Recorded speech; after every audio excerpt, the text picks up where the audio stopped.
ఎలా ఉన్నావు? ఎరా అమ్మా, నేనే వచ్చి మిమ్మల్ని తీసుకువెళ్దాం అనుకున్నాను, కానీ మీరే వచ్చేసారు. అవును, చెల్లెక్కడ? అక్కయ్య పెళ్లి చేసుకుని ఇంట్లోంచి వెళ్ళిపోయిందన్నయ్య. ఓ రామ్మా, మనం వెళ్ళే చోటు చూస్తే నువ్వు ఆనందంతో పొంగిపోతావు. రామ్మా, వెళదాం.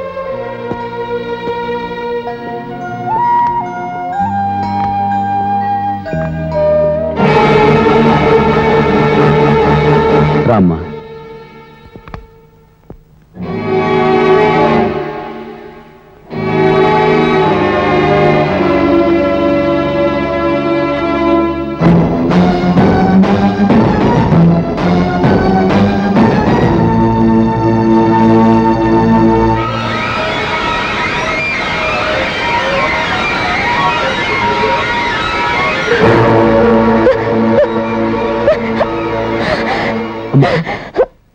ఏంటమ్మా?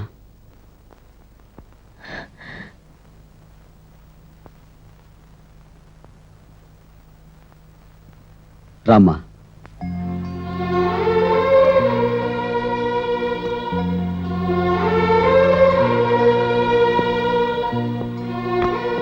ఇది మన ఇల్లమ్మా. ఒకప్పుడు నువ్వు కళకళలాడుతూ తిరిగిన ఈ దేవాలయాన్ని తిరిగి నేను సాధించినందుకు నీకు సంతోషంగానూ గర్వంగానూ లేదమ్మా?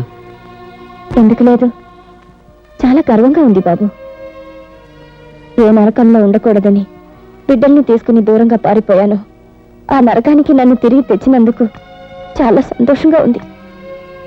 ఈ మనిషిని ఉరేసి చంపడానికి కండల్లో గడువు పెట్టే అసలు శిశులైన నీ బాసుద్యోగం చూసి గర్వంగా ఉంది. అమ్మా, అన్యాయాన్ని ఎదిరించానే గాని నేను ఏనాడు అధర్మం చేయలేదు. అన్యాయాన్ని ఎదిరించడానికి, ధర్మాన్ని రక్షించడానికి నువ్వేం దేవుడు కాదురా. కాదమ్మా, నేను దేవుని కాను, కానీ వాళ్ళు రాక్షసులు.